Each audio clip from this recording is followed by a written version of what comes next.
Hello everyone, Ryan Turford here from Game-Moose.com, and it is finally that time of the month. It's been a while, of course, with Canada Post recovering from the strike. Of course, packages are still getting here pretty slowly to Canada. We've got Video Games Monthly for the month of December 2018. Now, if you, dear viewer, don't know what Video Games Monthly is, that's okay. I'll talk you through this. Video Games Monthly is a monthly retro gaming subscription service where basically you can give them money and they will send you video games in the amount of 3, 4, 5, or 10 games per month.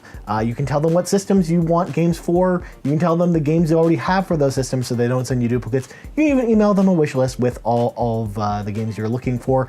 So videogamesmonthly.com, of course, for all the details as to pricing and all that good stuff. So let's dive into this month's Video Games Monthly unboxing. Now, I'm a little concerned because we get the 5-game pack, as you can probably tell by the title of this video. And this is the first time I've had a 5-game pack where it's like creasing like this. So it feels like it's stuff packed. We used to get the creasing when we used to do the 10-game pack, because I mean, it's tough to fit 10 games in this box.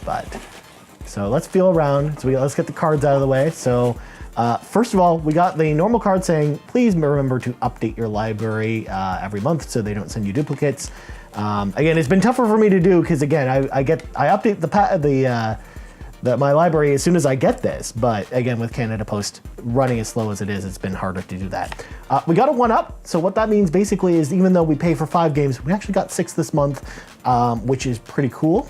And we also got this business card, which we get every month, which is, hey, by the way, go on the Facebook page for Video Games Monthly, share what you get, and you can have a chance to win three free games. So every month they send a little trinket of some kind of Video Games Monthly branded merchandise. And this month we've got a fridge magnet of a 2019 calendar. I saw that a lot of people unboxed a 2018 calendar last year. So this is actually pretty cool to have. This is going to go on my fridge, which is really cool. I'm going to separate it from the games, of course, because it is a magnet. So now that we got all the cards out of the way, all the rigmarole, let's just sort of do the feel around. I know, of course, people don't like it when I spoil the systems ahead of time. So this is for my own ramifications. So we got 6 games. So first game, we got...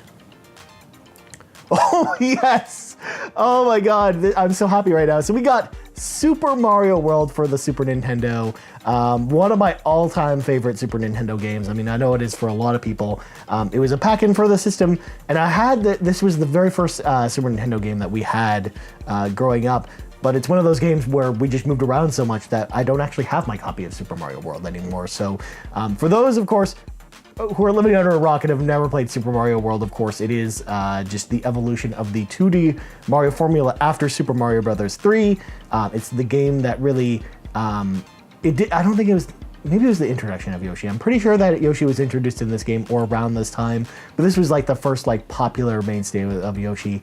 Really fun game overall. Again, if you've never played Super Mario World, if you're a later gamer that has just never tried it, then definitely play Super Mario World because it's totally awesome. So glad to have a physical copy of this finally in my collection. It was on my wish list. It's a game I wanted to actually buy a physical copy for a while, but I know that a lot of like prices on, I know like my local game store here in Toronto, a lot of the game stores here usually have this for pretty expensive. So I didn't want to have to splurge too much for Super Mario World, but it's awesome to finally have in my collection. So next up, we got... Yes! All right, so we got the LJN logo. So clearly the LJN logo means quality. Again, this was another wishlist game as well because, yes, this is Jaws. We got Jaws from LJN, of course. Again, LJN, not everyone's favorite brand, but I have a soft spot for LJN games because I played them, of course, growing up. So Jaws, for anyone who's never played it, it's a top-down, like you basically have a boat on a top-down map and you sort of go back and forth between two docks, essentially. And your job is to sort of collect seashells and defeat Jaws. But yeah, simple premise. It has nothing to do with the movie. There's no time. This time, there's no escape, of course. That's right on there, of course. This is interactive video games from LGM. Really awesome, again, to have in my collection. It's a game I wanted to pick up, but again, it's one of those things where I wouldn't normally go on eBay and go pick up a copy of Jaws on the NES, but so awesome to actually get from video games monthly. So we got 4 more games to go. Now, I kind of want to save this game for the end, but unfortunately, I don't really have a lot of wiggle room in this box, so let's just get it out of the way. We got a sealed game, ladies and gentlemen. We got another sealed copy of The Lion King. Woo! So, of course, in case you missed last month's box, The Lion King out on the Game Gear. We actually got a sealed copy of The Lion King on the Game Gear as well in last month's box. This is not Video Games Monthly's fault. I mentioned this in my last video that because of the Canada Post strike, I wasn't able to update my library in time for this month's box from last month's box. So The Lion King, unfortunately, is a duplicate, but that's okay. I mean, sealed games, first of all, not easy to come by. Game Gear games, it's a little bit easier to get across with sealed games, but I mean, I will be able to find someone who will be able to take this off my hands.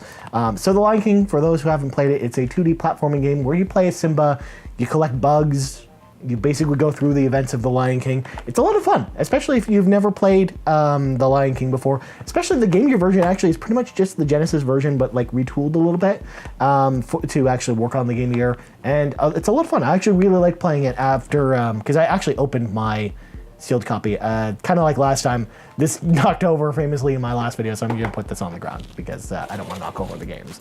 But Lion King, a lot of fun if you've never played it. It's one of those hidden gems, I think, on the Genesis, even though it's really, really, really hard. All right, so next game, we got a jewel case. We got Lego Star Wars, the video game for the Gamecube. I think it's actually pretty much Gamecube games from now on. So Lego Star Wars, the video game, really, really fun game. It was a surprise hit when it came out. First of all, this came out around Episode 3, Revenge of the Sith. So this version is actually the prequel movies, actually, and not the original trilogy. The sequel, believe it or not, was the original trilogy. But it was a lot of fun. It was a really fun 2-player co-op game. Of course, they released a collection eventually that had both games, so you had all 6 movies. But this is a lot of fun, especially because we don't, as far as I'm aware of, unless it's backwards compatible, I don't think we have this version of Lego Star Wars on modern consoles, backwards compatible. And it's a lot of fun. It still holds up to this day. The humor's still really funny. And yes, it actually makes playing a game through the prequels a lot of fun. Because I think that the prequels, yes, the movies themselves get a bad rap, deservedly so, but I think the prequel games, a lot of the games based off the prequels, like I think the world of the prequels is cool. I just think the stories that we got from the prequel movies didn't really do that universe justice. So Lego Star Wars, the video game, really cool. Glad to have that in my collection. And plus, even though it's in like a jewel case like this, I can pretty easily get a case for this and it shouldn't be a big deal. So next up, got another game. We got Sonic Riders for the GameCube. Now this is actually a game I've seen a lot of people get in their boxes as well. Almost like it's the game of the month, or at least one of them for sure. So Sonic Riders, if you've never played it, this is a Sonic like anti-gravitational surfing racing game. It's almost like Sonic's take on F-Zero kind of. And most people will think of Sonic Riders with the really terrible Xbox Sonic Free Riders, which would use the Kinect peripheral, where you basically use your body to surf around. But Sonic Riders on the GameCube is actually a pretty fun game. Its level design is a little wonky. You can get stuck on some objects, unfortunately, but it's actually a lot more fun than you'd think, and it is sort of a buried treasure. I think it's a lot more fun than people give it credit for. So this isn't in a traditional GameCube case, and it's not complete, but totally cool. Again, like I said, I actually have a lot of original GameCube cases that are empty, just lying around, so I can totally get a good case for this. So Sonic Riders, really cool to have in my collection. Again, another one of those games I wouldn't go seek out, but awesome to have. All right, so last game, please don't be Mega Man Legacy Anniversary Collection.